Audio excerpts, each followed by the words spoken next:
Alrighty then, Successful Indie Author 5-Minute Focus, episode 1144, Massive Rewrite. So here you are. Well, here I am, blurred background. I'm in a hotel room in Anchorage, and it's 3 in the morning. Just wanted to get this done before heading down like an old guy for the start of the 6 a.m. free breakfast.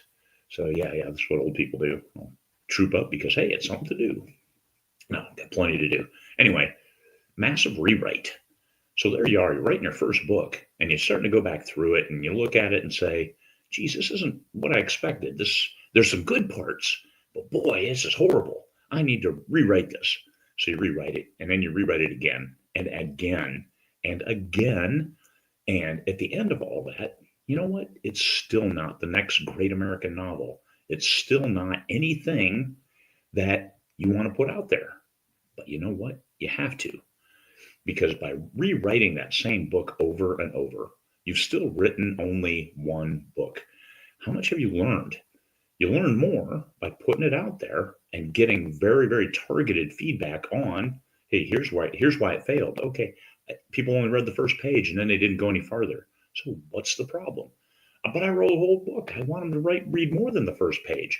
I need to rewrite it so that stop the madness. Because what if your first version was good enough? Not just good enough, but better than that. And by rewriting it, you ruined it. What do you know? What do you know until you have a series, a number of published novels, whether they're in a series or standalones, doesn't matter.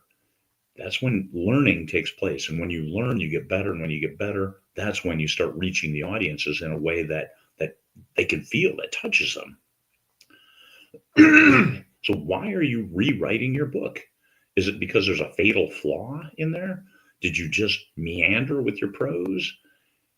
Or do you want a different book in entirety? If you want a different book, I suggest you write a different book. Don't rewrite the same book, because that has merit, because you had an idea. I have this idea. I'm going to write this book. Great. And then you wrote it. That's even better, because not everybody can write a book, but you've written it. So rewriting it, I suggest editing. I know that a lot of the conventional wisdom from ages past is that writing is about rewriting, and you get that first draft done, but that's only a stake in the sand, and then the actual story is the rewrite. I suggest that's a lot of extra work for no reason. Why don't you just write that better book in the first place instead of just jamming to get words? You know why they did that? Meet editor deadlines. So they'd send it to so they'd start getting feedback on that first draft, and now they're in the rewrite. That's why they did it. You as an indie author, why do you want to add those steps? Why do you want to meet an artificial deadline? Just write a better book in the first place. So the flow of a book starts with the first word. Get that flow right. Get that flow going. You've read books. You've read a lot of books, because to be an author, you have to be a reader first. Whether you admit it or not, you've read. And what did you like about what you read? The flow. Okay, hey, excitement, and then taper off. Let you get your heart rate back down, and then start picking it back up again. Does it follow a basic story structure? The 3-act play, the setup, the action, the resolution. Really simple. Why is it so used in the literary world? Because it works. That's what humanity expects. You've got the setup, you go to work, these things happen, yeah, I got it done. And then you go home. The resolution, man, we're going to have steak tonight because we did a good job fixing that problem at work. Simple enough. It works. It works. What's wrong with your book? Let other people read it and determine what's wrong. If you keep reading it, it's just going to go farther and farther away from what you intended. Now, I reread my first book about probably 20 times, but I did it over the course of a month, so I didn't waste too much time.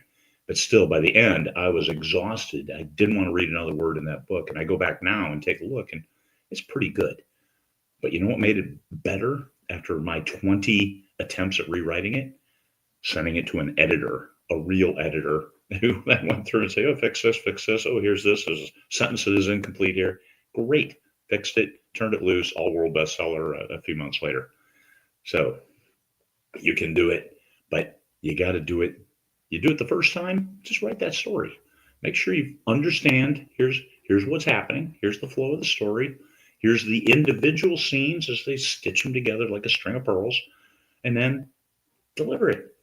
You're going to look at it and say, there's some expired. Sorry about the throat clearing, but this is, yeah, the Anchorage isn't being kind to me, shall we say, with the weather. But the flow, the story, does it tell a story? Or is it just a bunch of thoughts, stream of consciousness, which we'll talk about, I think, tomorrow or the next day. Stream of consciousness can help, but it's generally not good for your initial, your story. That has to have the elements, it has to have characters doing things to forward a premise, a plot. So you've got the plot, and you've got all those other elements of the story that you've written, and you wrote it naturally because you had it and you got down there. Now, do you want to destroy all that by rewriting, tweaking, ripping it apart, looking at separate elements? And now it's a bunch of disparate, yes, maybe better writing, but probably not. You get better through moving forward, not moving backward, going back to your first book and keep rewriting it. So that's a massive rewrite. Why? Is there a critical failure? Did you kill a dog in the first chapter? Don't, and then move on. That's how you avoid a critical flaw. Anything else you could probably recover from. Peace, fellow humans.